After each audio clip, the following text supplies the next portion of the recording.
projects and sort of initiatives that you're working on right now. You've got a lot of interesting stuff going on, some achievements. Yes. Being nominated for Female Entrepreneur of the Year. I was indeed. Not shabby, Miss Vic. So tell us about some of the projects that you're working on right now. One of the really exciting things that we've been working on and we've recently launched is our AI ethics policy. Mm-hmm. So we're one of the few companies using artificial intelligence who have really put ourselves out there. The reason being is that there are people and there are companies that can use AI for negative things or for bad things. And one of the things that we have committed to not doing is using data to target vulnerable people. So you might not be aware of this, but actually that it is possible to find ways of tracking people when they're going into if they're bipolar and they're going into a manic phase or a depressive state. And then ads can be served to them that maybe have specific language or imagery that targets them so that they buy more.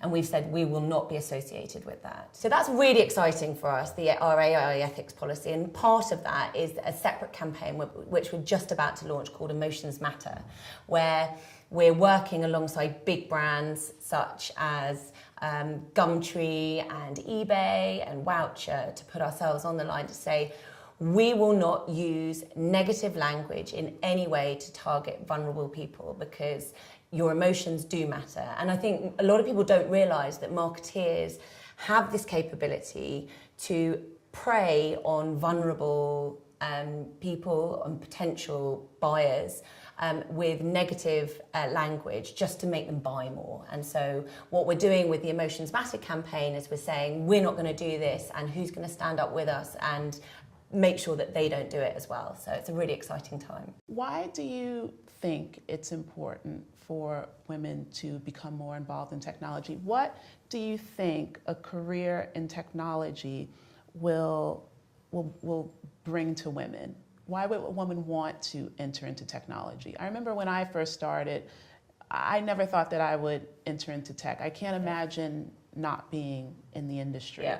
So what are those things where you feel like, you know what, girls, this is probably why you'd want to go into technology? Yeah.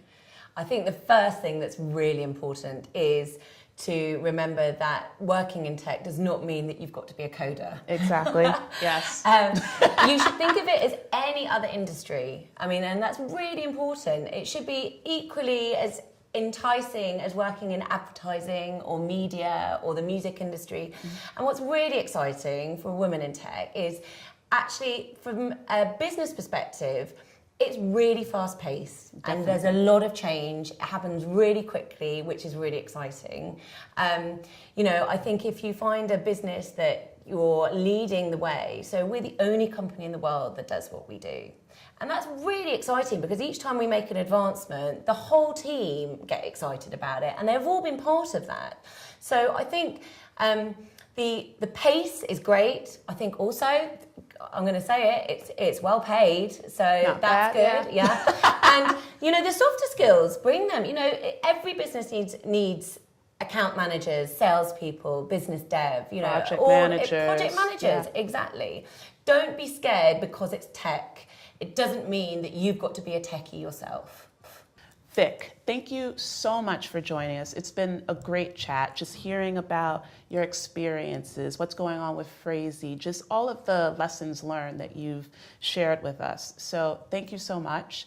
I wish you all the best with everything that you have going on. And next year, that Female Entrepreneur of the Year, I feel it. It's coming. It's out there in the universe. Thank you, Cecilia. Thanks. It's been great talking to you.